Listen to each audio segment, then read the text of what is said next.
اس تصویر کو دیکھیں، یہ شخص 6 سال کی عمر میں ایران کا ولی عہد بنا اور صرف 22 سال کی عمر میں ایران کا بادشاہ بن گیا۔ اس شخص کا نام رضا شاہ پہلوی تھا، لیکن پوری دنیا اسے شاہ ایران کے نام سے جانتی تھی۔ شاہ ایران ایشیا میں امریکہ کا سب سے بہترین دوست تھا اور یورپی یونین شاہ ایران کو امریکن گورنر کہہ کر بلاتی تھی۔ شاہ ایران امریکی وفاداری میں کافی آگے نکل چکا تھا، لیکن یہ اس بات سے بے خبر تھا کہ امریکہ اس کا دوست ہونا تو دور، اس کی دردناک موت کا بندوبست کرے گا۔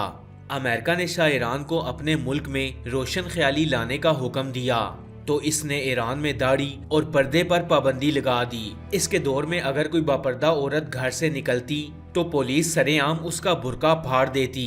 شاہ ایران نے تمام گرلز سکولز، کالجز اور یونیورسٹیز میں اسکرٹ کو یونیفارم بنا دیا۔ شراب نوشی، رقص اور زنا فیشن بن گیا۔ شاہ کے دور میں ایران دنیا کا وہ واحد ملک تھا جس میں کالجز اور یونیورسٹیز کے اندر شراب کی دکانیں تھیں۔ یونیورسٹیز میں خواتین کی سودے بازی ہوتی تھی اور اس مکروہ کاروبار کو قانونی حیثیت بھی حاصل تھی۔ شاہ ایران کے زمانے میں 2 آرمی جرنیلوں کے ہم جنس پرست بیٹوں نے آپس میں شادی کر لی اور سرکاری سطح پر نہ صرف ان کی دعوت ولیمہ ہوئی بلکہ شاہ اور اس کی کابینہ نے خصوصی طور پر اس تقریب میں شرکت بھی کی۔ شاہ نے امریکہ کی محبت میں ایران میں موجود 24,000 امریکیوں کو سفارتی حیثیت بھی دی، جس پر ایران کی عوام نے سوال بھی اٹھایا۔ امریکہ نے شاہ ایران کے دفتر میں گرین فون لگا رکھا تھا اور شاہ ایران کو امریکہ سے جو بھی ہدایت ملتی تھی وہ ان پر فوری عمل درآمد کرتا، لیکن ایران چونکہ ایک مسلم ملک تھا تو یہاں کے مذہبی لوگ اس حکومت سے تنگ آ چکے تھے۔ شاہ ایران کی امریکہ نواز پالیسیز پر بغاوت ہوئی اور یہ بغاوت 3 سال تک چلتی رہی۔ شاہ ایران نے امریکہ کی ہدایت پر ایران کے 21 شہروں میں مارشل لا لگا دیا، لیکن امریکی پالیسی سے تنگ آئے لوگوں نے اس مارشل لا کو تسلیم کرنے سے انکار کر دیا۔ شاہ ایران نے حکومت بختیار کے حوالے کی اور ایران سے فرار ہو گیا۔ اس کا خیال تھا کہ امریکہ اس کی وفاداریوں کا بدلہ دے گا، لیکن جوں ہی شاہ ایران کا طیارہ ایران کی حدود سے نکلا، امریکہ نے اپنی آنکھیں پھیر لیں اور شاہ ایران کا طیارہ امریکہ میں انٹر ہونے سے روک دیا گیا۔ شاہ ایران پہلے مصر گیا، پھر مراکش، پھر بہاماس اور پھر میکسیکو۔ شاہ ایران اس دوران امریکہ سے مدد مانگتا رہا، لیکن وائٹ ہاؤس اس کا ٹیلی فون تک نہ سنتا تھا۔ شاہ ایران 1.5 سال تک مارا پھرتا رہا، لیکن کسی نے اس کی مدد نہیں کی اور امریکہ نے اس کے اکاؤنٹس بھی منجمد کر دیے۔ لیکن آخر میں مصر کے انور سادات کو اس پر ترس آیا اور اسے مصر میں پناہ دی۔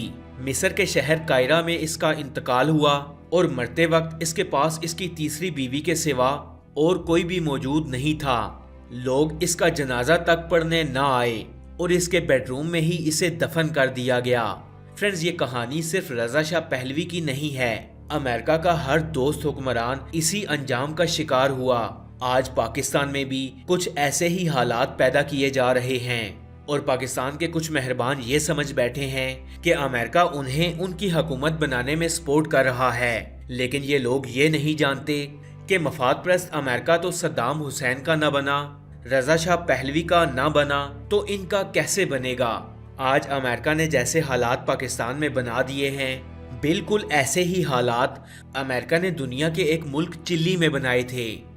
جب چلی کے آمر جنرل پنوشے نے CIA کی مدد سے اپنے ہی ملک کے ایک جنرل الینڈو کی منتخب حکومت پر شب خون مارا تھا، کیونکہ جنرل الینڈو عمران خان کی طرح امریکہ کو پسند نہیں تھا۔ جنرل پنوشے نے اقتدار میں آتے ہی چلی کی عوام کے خلاف آپریشن شروع کر دیا۔ پنوشے کافی عرصے تک چلی پر حکمران رہا۔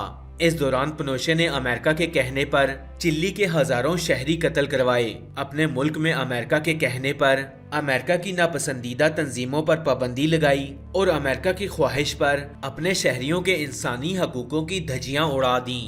کچھ عرصے بعد جب چلی کی عوام جنرل پنوشے کے خلاف اٹھ کھڑی ہوئی تو جنرل پنوشے لندن فرار ہو گیا۔ اس کا خیال تھا کہ برطانیہ اور امریکہ اس کی وفاداریوں کی قدر کریں گے، لیکن لندن پہنچتے ہی برٹش پولیس نے اسے گرفتار کر لیا اور اسے نظر بند کر دیا۔ جنرل پنوشے نے اس برے سلوک پر امریکہ سے احتجاج کیا، لیکن امریکی حکومت نے اسے جواب تک دینے کی زحمت گوارا نہ کی۔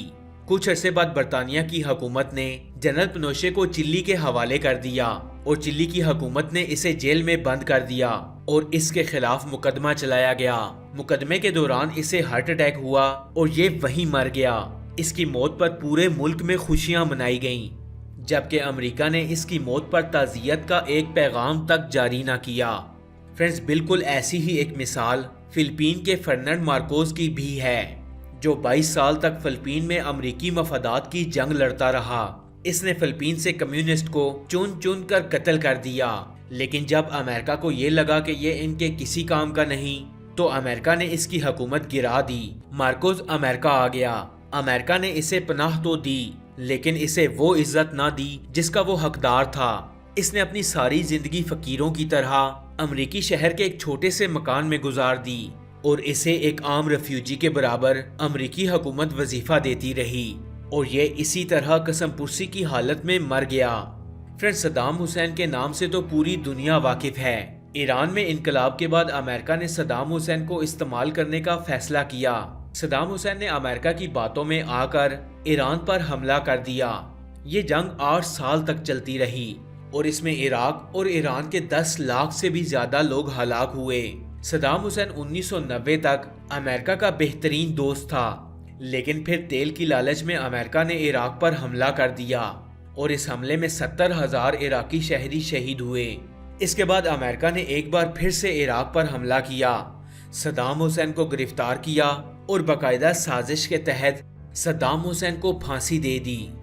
شاہ ایران سے لے کر صدام حسین تک دنیا کی تاریخ امریکی مفادات کی بھیڑ چڑھنے والے حکمرانوں سے بھری پڑی ہے، اور اب پاکستان بھی اس کے چنگل میں آتا دکھائی دے رہا ہے۔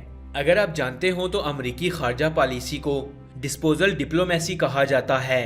ان کا فلسفہ یہ ہے کہ خریدو، استعمال کرو اور پھر پھینک دو، اور اسی پالیسی کے تحت یہ ان حکمرانوں کو استعمال شدہ ٹیشو سے زیادہ اہمیت نہیں دیتے۔ American government case to case اور پروجیکٹ ٹو پروجیکٹ چلتی ہے۔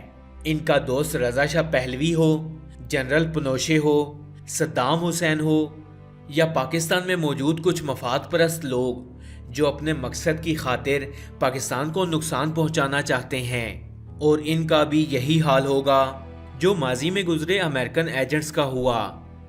فرینڈز، آپ کو یہ ویڈیو کیسی لگی؟ کمنٹس باکس میں اپنی قیمتی رائے کا اظہار ضرور کیجیے گا۔